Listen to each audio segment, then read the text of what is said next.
அம்மா,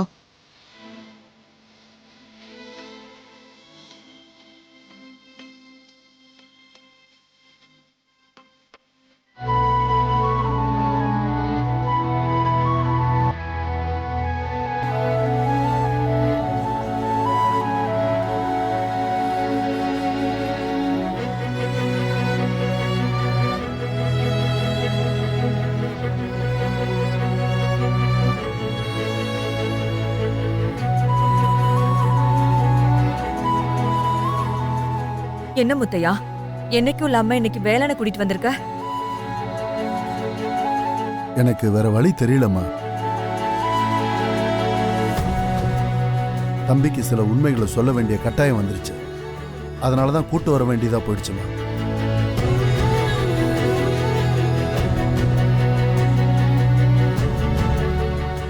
ஏன், என்னாச்சு? அந்த வேதநாயகியோட நாடகத்தால ரத்னவேலு ஐயா வள்ளிக்கும் அந்த ரஞ்சித்துக்கும் நிச்சயதார்த்தம் பண்ணி வச்சுட்டாங்கம்மா.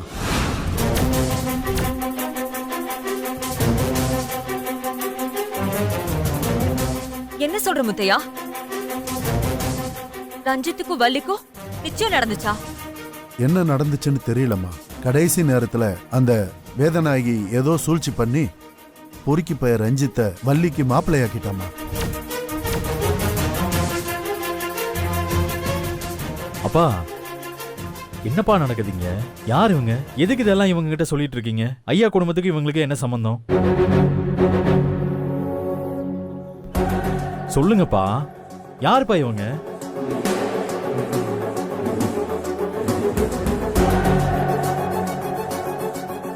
அப்பா சொல்லுங்கப்பா, உங்களை தான் கேக்குறேன். தம்பி வேளா, இவங்க தான் ஜானகி அம்மா. நீ உயிரா நினைக்கிறியே ரத்னவேலு ஐயா, அவரோட மனைவி. வள்ளியோட அம்மா. நமக்கெல்லாம் தெய்வண்டா இவங்க.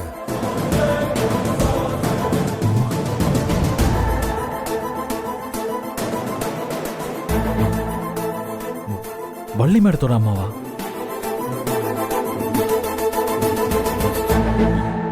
எங்கேயோ ஓடி போயிட்டீங்கன்னு. நானா ஓடல வேலு, அந்த வேதநாயகி தான் ஓட வச்சா.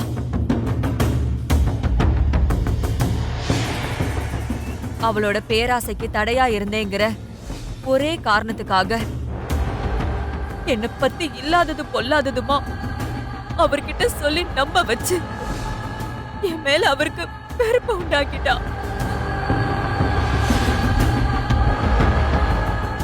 நான் அங்க இருந்தா என் பொண்ணையும் புருஷனையும் உயிரோட பார்க்க முடியாதுன்னு மிரட்டினா. அது பத்தாதுன்னு வெளியில தலை கட்ட முடியாத அளவுக்கு என் மேல கதை கட்டி விட்டுட்டா. எங்க நான் வெளியில வந்தா அவருக்கு கெட்ட பேர் ஆயிடுமோன்னு பயந்துதான் இத்தனை வருஷமா வெளியில தலை காட்டாம வாழ்ந்துட்டு இருக்கேன். என் கண்ணு முன்னாடி ஏன் வள்ளிய பச்சை குழந்தைன்னு கூட பார்க்காம கொன்னுடுவேன்னு மிரட்டினாடா. என்னம்மா சொல்றீங்க? அந்த வேதநாயகி இவ்வளவு கொடூரமானவங்களா? அவரோட பதவி மேலையும் அந்த சொத்து மேலையும் வேதநாயகி தீராத ஆசை. எப்படியோ அந்த பதவியையும் அந்த சொத்தையும் அடைஞ்சிரணும்னு தான் இத்தனை வருஷமா முயற்சி பண்ணிக்கிட்டே இருக்கா. இப்ப கூட வள்ளிய ரஞ்சித்து கூட நிச்சயம் பண்ணதும் அந்த சொத்துக்காக மட்டும்தான் இருக்கும்.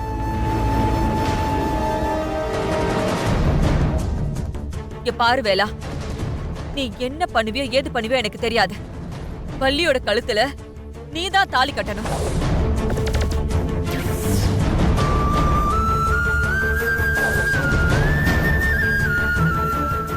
வள்ளிய அந்த வேதநாயகி கிட்ட இருந்தும் புள்ள கிட்ட இருந்தும் காப்பாத்தணும்னா இது ஒண்ணுதான் வழி. இதேதாம்மா நானும் சொன்னேன். ஆனா கேட்கவே மாட்டேங்கிறான். அதனாலதான் உங்ககிட்ட கூட்டு வந்தம்மா. வேலா, நீ எதை பத்தியும் கவலைப்படாத, நான் இருக்கேன்பா. நீ தைரியமா வள்ளி கழுத்துல தாலி கட்டணும். அதுக்கப்புறம் என்ன நடந்தாலும் நான் பாத்துக்கிறேன். நான் எப்படிம்மா? என்னதான் இருந்தாலும் அந்த வீட்டோட வேலைக்காரன், ஐயாவோட விசுவாசி. அப்படி இருக்கும்போது நான் எப்படிம்மா வள்ளி மேடம் கழுத்துல தாலி கட்டுறது?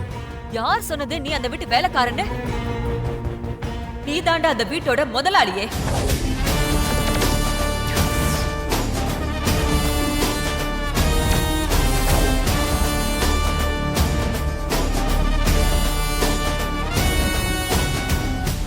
வேலா, நீ வேலைக்காரன் இல்லடா, அந்த சொத்துக்கெல்லாம் அதிபதி. என் அண்ணன் தேவராஜோட ஒரே வாரிசு நீ.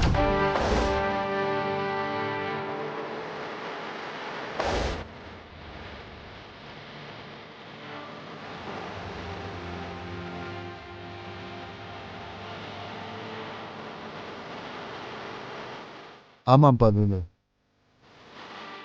நீ குழந்தையா இருக்கும்போதே உன் அம்மாவும் அப்பாவும் இறந்துட்டாங்க.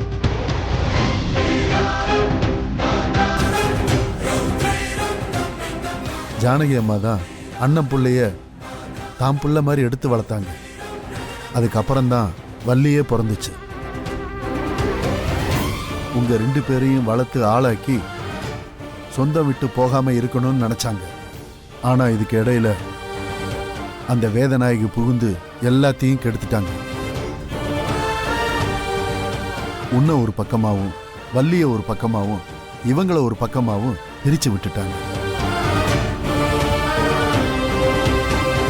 அதுக்கப்புறமா அம்மா தான் உன்னை தேடி கண்டுபிடிச்சு கொண்டு வந்து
வேலா, என்ன நடந்தாலும் வள்ளி கழுத்துல தாலி கட்டுவேன்னு சத்தியம் பண்ணு.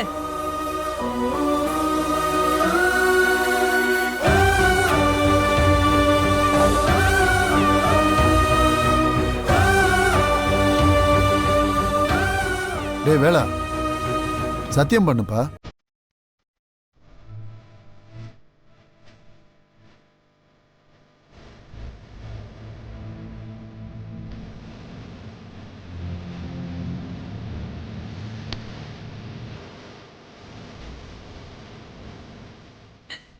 உன்னை நம்புற வேலா, நீதான் என் பொண்ணுக்கு துணையா இருக்கணும்.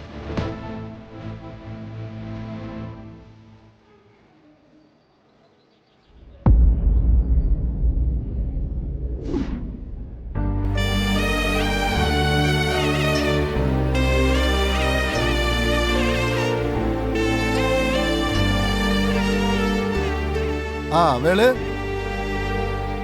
என்னப்பா இங்க வந்து நின்னுட்ட? வா போலாம் வா. அப்பா, என்னப்பா? எப்படிப்பா இதெல்லாம் நடந்துச்சு? எல்லாரையும் புரிஞ்சுக்கிற ஐயாவை இப்படி ஜானகி அம்மா புரிஞ்சுக்காம விட்டுட்டாரு. என்னால நம்பவே முடியலப்பா. அதான் வேலு, விதிங்கிறது. இந்த விஷயத்துல ஐயா மேல எந்த தப்புமே இல்லப்பா. நடந்தது எல்லாமே அந்த வேதநாயகியோட சூழ்ச்சி. எப்ப பாரு ஜானகி அம்மாவை பத்தி தப்பு தப்பா சொல்லியே அவர் மனசுல பயங்கரமா வெறுப்பை விதைச்சிட்டாங்க. ஐயாவும் அதுக்கு பலியாயிட்டாரு. அதுக்குன்னு 20 வருஷமா ஒருத்தர் உண்மையை புரிஞ்சுக்காம இருப்பாரு? நல்லவங்க கிட்ட இருக்கிற ஒரே பிரச்சனை அதுதான் வேலு.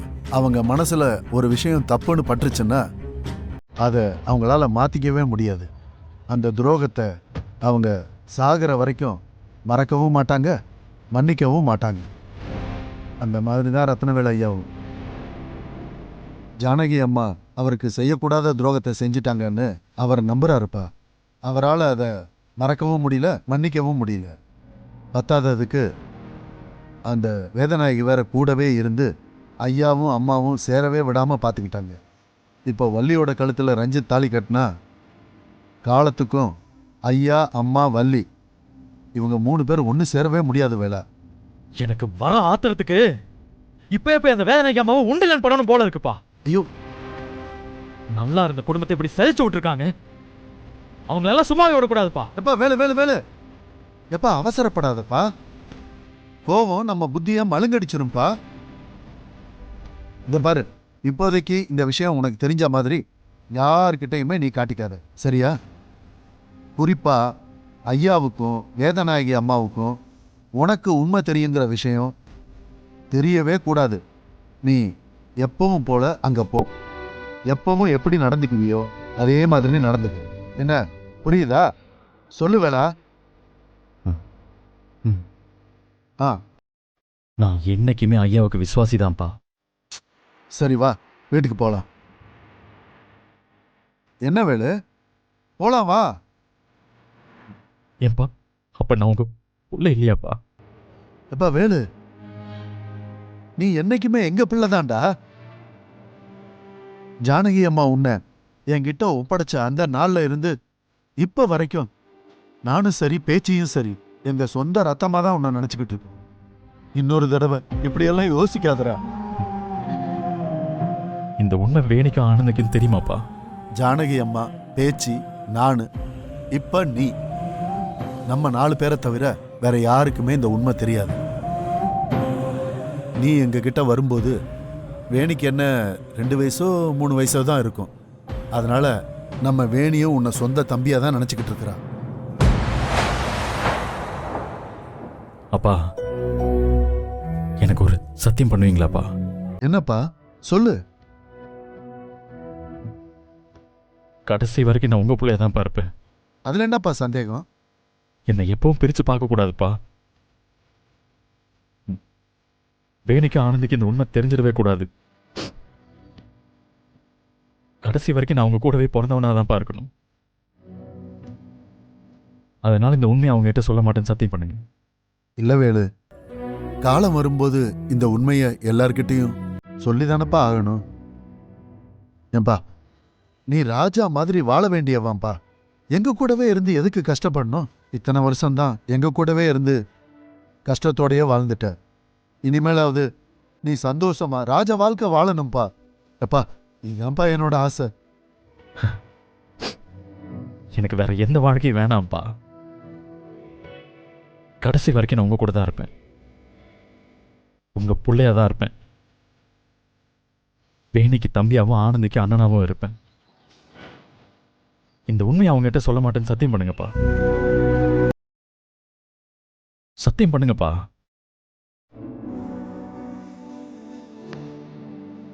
நிச்சயமா சொல்ல மாட்டேன் வேலு, இது சத்தியம்.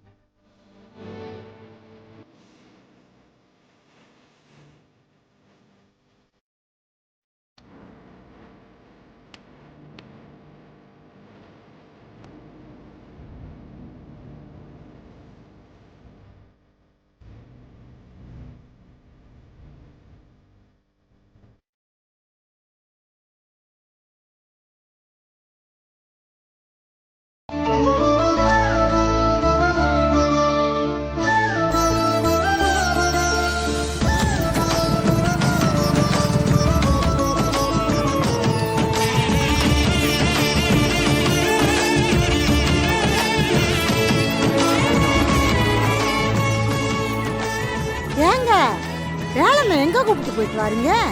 சொல்றேன் பேச்சு. ஆ, அது வரைக்கும் ரேணுகாவுக்கு நல்ல மருதாணி வச்சு விடு. ம், ஏம்மா வச்சுக்கம்மா. சரிங்க மாமா.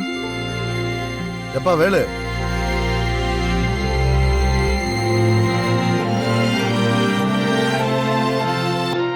நம்ம போனதையும் வந்ததையும் யார்கிட்டையும் சொல்லிக்காத. நீ பாட்டுக்கு எப்பயும் போல இருந்துக்கப்பா, புரியுதா? நான் அதை பற்றியெல்லாம் யோசிக்கலப்பா. எனக்கு ரேணுகாவை நினச்சாதான்ப்பா கவலையாக இருக்கு. பாவம் பாவ எவ்வளோ சந்தோஷமாக இருக்கா பார்த்தீங்களா? இங்க பாரு வேலு, இப்போதைக்கு நம்ம வள்ளிய அந்த ரஞ்சித் பையகிட்ட இருந்து நம்ம காப்பாத்தி ஆகணும். நீ அதை பத்தி மட்டும் யோசிப்பா, மற்றதெல்லாம் நம்ம அப்புறமா பேசிக்கலாம்ப்பா. என்ன இருந்தாலும் ரேணுகாவும் ஒரு பொண்ணு தானப்பா. இந்த கல்யாணத்தை பற்றி அவள் மனசில் எவ்வளோ ஆசையை வளர்த்து வச்சிருப்பா.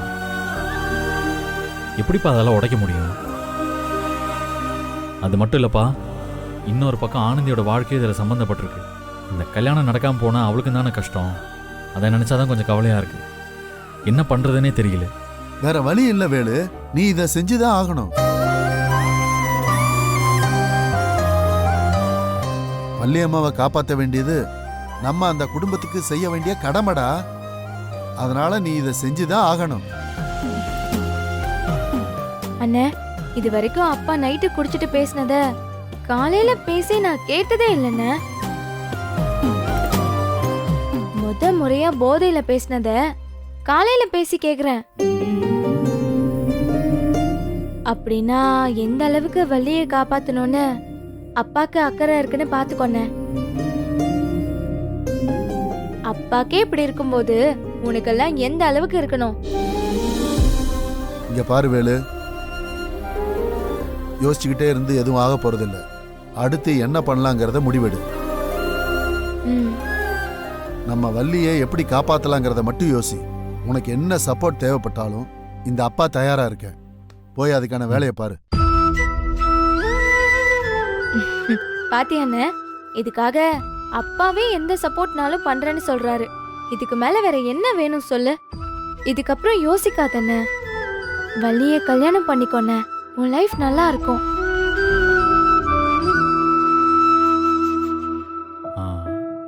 அதுக்கில்ல ஆனந்தி, நான் என்ன யோசிக்கிறேன்னா, நீ என்ன சொல்ல வரேன்னு எனக்கு நல்லாவே தெரியும். என்னோட வாழ்க்கைய நினைச்சாதான் கவலையா இருக்குன்னு சொல்ல போற, அதானே? என்னோட வாழ்க்கைய பத்தி எல்லாம் கவலையே படாதண்ணே. நான் கார்த்திய கல்யாணம் பண்ணிட்டு நல்லா இருப்பேன். அதனால வள்ளியை எப்படி காப்பாத்தணும்னு மட்டும் யோசி.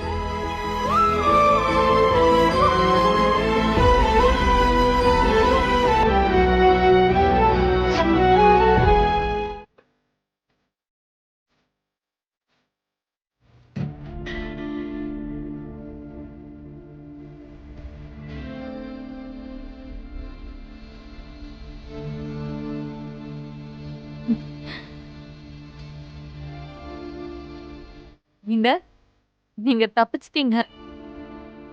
நீங்களும் மாமாவும் இன்னைக்கு வீட்ல இருந்திருந்தீங்கன்னு வச்சுக்கோங்களேன், அத்தை உங்க 2 பேரையும் தான் மருதாணி அரைக்க விட்டுருப்பாங்க. இங்க பாருங்க, நல்லா இருக்கா? சரி, நான் சொல்ல வந்த விஷயத்த உங்ககிட்ட சொல்லிடுறேன். நானும் எங்க அப்பாவும் போயிட்டு உங்களுக்காக ட்ரெஸ் எடுத்துட்டு வந்தோம். அத நீங்க போட்டு பார்த்துட்டு சைஸ் எல்லாம் கரெக்டா இருக்கான்னு மட்டும் பார்த்து சொல்லுங்க. செலக்ட் பண்ணது நான் தான். சரி, சீக்கிரம் வாங்க. ரேணுகா. என்னங்க? உங்ககிட்ட கொஞ்சம் தனியா பேசணும். ஏங்க, இங்க நம்ம 2 பேரும் மட்டும் தானே தனியா இருக்கோம், சொல்லுங்க. வெளியில எங்கேயாவது தனியா மீட் பண்ணி பேசணும்.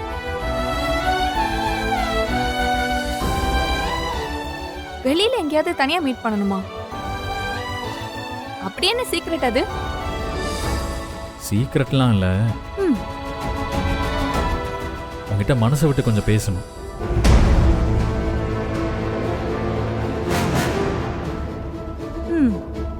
நீங்க இவ்வளவு தூரம் பில்டப் கொடுக்கறத பார்த்தாலே எனக்கு பயமா இருக்கு. இங்க பாருங்க, தயவு செஞ்சு ஏதாவது ஷாக்கிங் ஆளா சொல்லிடாதீங்க. அப்புறம் என்னால தாங்கிக்கவே முடியாது. நம்ம ஏரியால முருகன் கோயில் இருக்குல்ல? ஆமா. அங்க வந்துடுறியா? வந்துடுறேன்.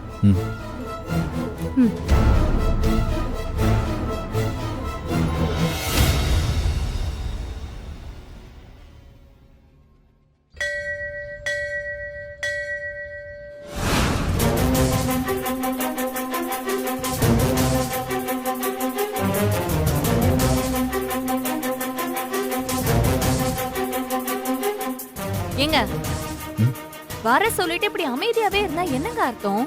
சீக்கிரம் என்ன விஷயம்னு சொல்லுங்க. இல்ல எங்க இருந்து ஆரம்பிக்கிறதுன்னு தெரியல, அதான் யோசிக்கிறேன். இங்க பாருங்க, நீங்க தனியா பேசணும்னு சொன்னீங்க, நானும் வந்துட்டேன். இங்க வந்து இப்படி யோசிச்சுட்டு இருக்கீங்க, ஏதோ பெரிய விஷயமா தான் இருக்கும் போலயே. இங்க பாருங்க, நான் ஏற்கனவே சொல்லிட்டேன், ஏதாவது என்ன கஷ்டப்படுத்துற மாதிரி சொல்லிடாதீங்க. அப்புறம் என்னால தாங்கிக்கவே முடியாது, சொல்லிட்டேன். இதான் இதனால தான் பேசுறதுக்கே யோசனையா இருக்கு. சொல்றதுக்கு முன்னாடி இப்படிலாம் பேசினா எப்படி சொல்ல மனசு வரும்?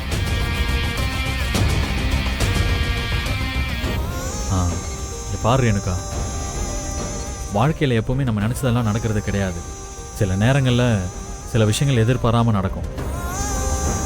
அதையெல்லாம் பக்குவமாக நிதானமாக கையாண்டு கடந்து போகணும். அதுதான் நாம் மெச்சூர்ட் ஆகிட்டோங்கிறதுக்கான அர்த்தம்.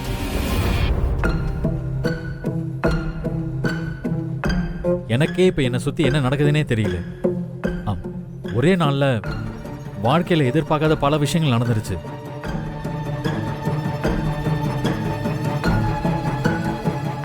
ஏங்க, நீங்க இப்படியெல்லாம் பேசுறத பார்த்தா ஏதோ பெரிய குண்டாதான் தூக்கி போட போறீங்கன்னு எனக்கு தோணுது. நீங்க முதல்ல என்ன விஷயம்னு சொல்லுங்களேன்.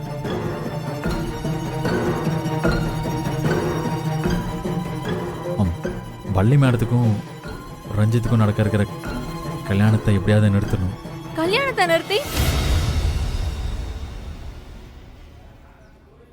நான் அந்த வீட்டுக்கு மாப்பிள்ளையா போகணும்.